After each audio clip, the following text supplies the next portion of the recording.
జై గురుదత్త శ్రీ గురుదత్త. ఓం సాయిరామ్.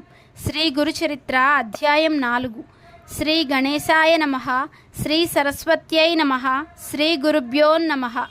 దూర్వాస శాపం వలన భగవంతుడు ధరించిన అవతారాలలో ఉత్తమ సాధకులకు మాత్రమే తెలియబడే శ్రీ దత్తాత్రేయ అవతారం గురించి చెప్పమని నామధారకుడు కోరగా సిద్ధయోగి ఇలా చెప్పసాగారు.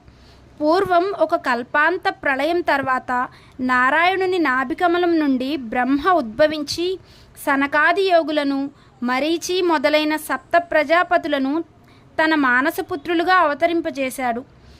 తర్వాత శతరూప మనువులను సృష్టించాడు. వారి కుమార్తె దేవహుతి కర్దముని భార్య అయింది.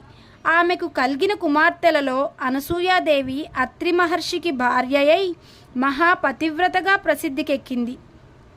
ఆమె పాతివ్రత్య ప్రభావానికి వెరచి కొండలు, శిలలతో కూడి ఎంతో కఠినమైన భూమి ఆమె పాదాల కింద మృదుత్వాన్ని వహించింది. సర్వాన్ని తపింపచేసే సూర్యుడు, అన్నింటినీ దహింపచేసే అగ్ని కూడా ఆమెకు చల్లదనం ఇవ్వసాగారు. వాయువు ఆమె చెంత తన ప్రచండ వేగం మాని మందంగా మలయమారుతంగా వీచేవాడు. దేవతలందరూ తమ వలన ఆమెకు కష్టం కలిగినా లేక ఏ అల్పుడైనా ఆమె అనుగ్రహం పొందినా అతడు తమను కూడా జయింపగలడని భయపడుతుండేవారు. ఒకసారి త్రిలోక సంచారి అయిన నారద మహర్షి బ్రహ్మ, విష్ణు, మహేశ్వరుల నివాసాలకు వెళ్ళి అక్కడ అనసూయాదేవి పాతివ్రత్యాన్ని ఎంతగానో ప్రశంసించాడు. అత్రి మహర్షి ఆదేశం మేరకు ఆమె వలె అతిథి అభ్యాగతులను ఆదరించే సాధ్వి మరొకరు లేరన్నాడు.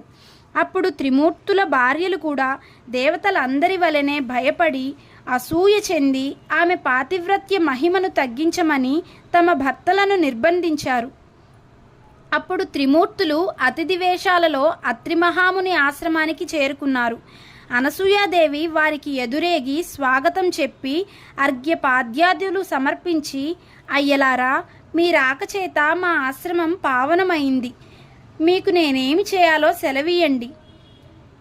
అత్రి మహర్షి తపస్సు కోసం అరణ్యంలోకి వెళ్ళారు అని చెప్పింది. అప్పుడు ఆ అతిథులు, అమ్మా, మాకెంతో ఆకలిగా ఉన్నది. నీ భర్త ఎప్పుడు వస్తారో చెప్పలేం కదా, మాకు వెంటనే భోజనం పెట్టు అన్నారు.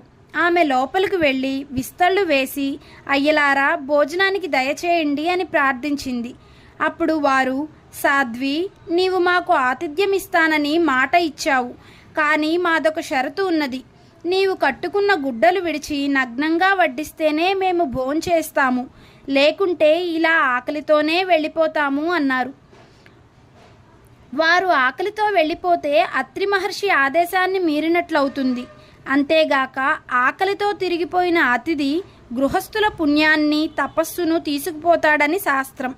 కానీ పరపురుషుల ఎదుటకు నగ్నంగా వస్తే పాతివ్రత్యం భంగమవుతుంది. పరస్పర విరుద్ధమైన ధర్మాల మధ్య తనను చిక్కించుకోజూచిన అతిథులు సామాన్యులు గారని ఆమె వెంటనే గ్రహించింది. వారి విచిత్రమైన షరతుకు ఆమె తనలో తానే నవ్వుకున్నది. తపోమూర్తి అయిన అత్రి మహర్షి సంసర్గం వలన పవిత్రురాలైన నాకు కామభయం లేదు. ఆకలిగొని అన్నమడిగిన వీరు ధర్మం ప్రకారం నా బిడ్డలే గాని పరపురుషులు గారు అనుకొని ఆ సాధ్వి, అయ్యలారా, అలానే చేస్తాను, భోజనానికి లేవండి అని చెప్పి ఆశ్రమం లోపలికి వెళ్ళి అత్రి మహర్షి పాదుకలతో, స్వామి, నేను మీ ఆజ్ఞ మేరకు వారు నా బిడ్డలన్న భావంతో భోజనం వడ్డిస్తాను అని చెప్పుకొన్నది. ఆమె యొక్క పాతివ్రత్య మహిమాన్వితమైన సంకల్పం వలన ఆమె భోజనం వడ్డించడానికి నగ్నంగా వెళ్ళేసరికి ఆ ముగ్గురు పసిపిల్లలయ్యారు. ఆమె భావాన్ని అనుసరించి ఆమెకు బాలింతరాలికి వలె స్తన్యం వచ్చింది. ఆమె వెంటనే మరలా వస్త్రాలు ధరించి ఆ బిడ్డలకు తృప్తిగా పాలిచ్చింది. నిరంతరం సృష్టి చేసి అలసినవాడిలా బ్రహ్మదేవుడు, ప్రపంచాన్ని పాలించి అలసినవాడిలా శ్రీ మహావిష్ణువు, జగత్ సంహార కార్యం వలన సోరిపోయిన వానిలాగా శంకరుడు అనసూయాదేవి యొక్క పాతివ్రత్య మహిమను గ్రోలి విశ్రాంతి చెందారు. ఆ మహాపతివ్రత తన దివ్య దృష్టి వలన ఆ ముగ్గురు త్రిమూర్తులని తెలుసుకొని ఊయలలో పెట్టి ఆ జరిగిన కథనే జోలగా పాడుచున్నది. ఇంతలో అత్రి మహర్షి వచ్చి ఆమె నుండి సర్వము తెలుసుకుని ఊయలలోని త్రిమూర్తులను దర్శించి, ఆ రూపాలలో ప్రకటమైన పరమాత్మను ఇలా స్తుతించాడు: ఓ మహావిష్ణు, నీవు సృష్టి స్థితి లయకారకుడవు, జగత్ సాక్షివి, విశ్వమయుడవు, విశ్వాధారుడవు. ఓ పరమేశ్వర, నీవు సహజంగా ఒక్కడవే అయినా నీ లీల చేత త్రిమూర్తులుగా మారి క్రీడిస్తున్నావు. వాస్తవానికి ఈ జగత్తు నీకంటే వేరు కాకపోయినా మసక చీకటిలోని తాడు దానికి భిన్నమైన పాముగా గోచరించినట్లు నేను, నాది అనే మాయతో కూడిన భావన వలన నీకంటే వేరైనట్లు జీవులకు గోచరిస్తున్నది. ఊయలలోని పిల్లలు హాయిగా నిద్రపోతున్నారు. త్రిమూర్తులు ఆ స్తోత్రానికి తృప్తి చెంది తమ నిజరూపాలతో కూడా ప్రత్యక్షమై వరం కోరుకోమన్నారు. అప్పుడు ఆయన సాభిప్రాయంగా భార్య వైపు చూస్తూ, సాధ్వి, వీరు మనస్సు చేత కూడా పొందడానికి వీలుగాని వారు, అయినా నీ భక్తి వలన ఇలా వచ్చారు. నీ అభీష్టమేమిటో నివేదించుకో అన్నారు. అనసూయాదేవి, స్వామి, ఈ సృష్టి యొక్క వికాసం కోసమే మీరు భగవంతుని చేత సృష్టించబడ్డారు కదా. కనుక ఈ మూడు మూర్తులుగా ప్రత్యక్షమైన వీరిని పుత్రులుగా పొంది మీ అవతార కార్యం నెరవేర్చుకోవడమే నా అభీష్టము అన్నది. అత్రి మహర్షి సంతోషించి, మీరు మాకు పుత్రులుగా పుట్టి మమ్ముద్ధరించండి అని అన్నారు. అప్పుడు వారు, మహర్షి, మమ్ము నీకు సంపూర్ణంగా దత్తం చేసుకున్నాము అన్నారు. ఆ పతివ్రత ప్రభావం చేత త్రిమూర్తులు అత్రి కోరిన వరమును అనుగ్రహించి తమ లోకాలకు వెళ్ళి వారి భార్యలను కలుసుకున్నారు. తరువాత అత్రి అనసూయలకు 3 పుత్రులు కలిగారు.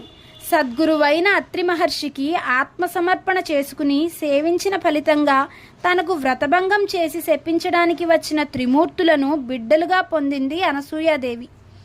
తరువాత అత్రి మహర్షి బాలవిష్ణుమూర్తికి దత్తుడని, దర్శనమాత్రం చేత అందరి హృదయాలకు ఆహ్లాదాన్నిచ్చే బ్రహ్మదేవునికి చంద్రుడని, ప్రళయకర్త అయిన రుద్రుడికి దూర్వాసుడని నామకరణం చేశారు. ఈ 3 అత్రి యొక్క సంతానం గనుక వీరిని ఆత్రేయులని, దత్తుణ్ణి దత్తాత్రేయుడని వ్యవహరిస్తారు. ఈయనే సాక్షాత్తు పరమేశ్వరుడు, శృతులకు కూడా అందని సచ్చిదానంద స్వరూపుడు. మానవులకు అభీష్టాలు నెరవేర్చి యోగము, జ్ఞానము ప్రసాదించేవాడు. స్మరించిన తక్షణంలోనే అనుగ్రహిస్తూ సర్వత్రా సంచరిస్తుంటాడు. దూర్వాసుడు మిక్కిలి కోపస్వభావం గలవాడైనా ఆయన కోపం కూడా లోకానికి కళ్యాణమే చేకూర్చింది. చంద్రుడు సర్వజీవులను పోషిస్తుంటాడు. తర్వాత బ్రహ్మ, చంద్రుడు, శివుడు, దూర్వాసుడు తమ దివ్యాంశలను దత్తాత్రేయుని అందుంచి తల్లి అనుమతితో తపస్సుకు వెళ్ళిపోయారు.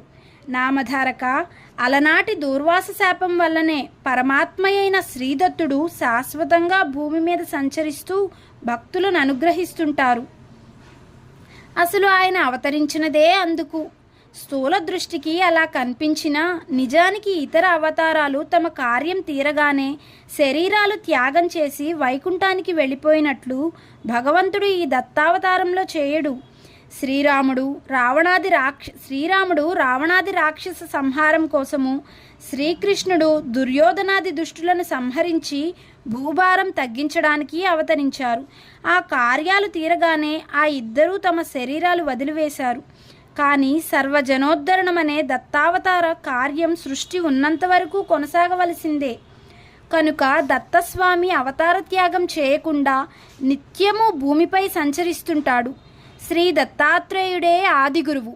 పూర్వం భగవంతుడు మత్స్య, కూర్మ రూపాలలో అవతరించాడు. కలియుగంలో అజ్ఞానులకు గోచరం కాకపోయినా ఆ 2 అవతారాలు ఇప్పటికీ కూడా భక్తుల అభీష్టాలు నెరవేరుస్తున్నాయి. ఇతర యుగాలలో కర్మచేత తప్ప సిద్ధించని పుణ్యం ఈ కలియుగంలో పరిమిత కాలంలో సత్సంకల్పం చేతనే సిద్ధిస్తుంది. కనుక ఇట్టి కలియుగంలో జన్మించి బుద్ధిపూర్వకంగా శ్రీగురుణ్ణి ఆరాధించి తరించడం ఎంతో సులభం. అట్టి అవకాశం పూర్వపుణ్యం చేత నీకు లభించింది. కనుక నేను చెప్పే గురుకథలు శ్రద్ధతో విను అన్నారు సిద్ధయోగి. నామధారకుడు దత్తావతరణం గురించి విని ఆనందించి, ఆహా, అలనాటి అనసూయాదేవి పాతివ్రత్యం వలన మానవాళికి గురు పరంపర, అందువలన మా వంటి అజ్ఞులకు మీ వంటి గురువు యొక్క కృపా లభించాయి అన్నాడు. శ్రీ దత్తాయ గురవే నమః. శ్రీ శ్రీపాద శ్రీవల్లభాయ నమః. శ్రీ నృసింహ సరస్వత్యై నమః. జై గురుదత్త.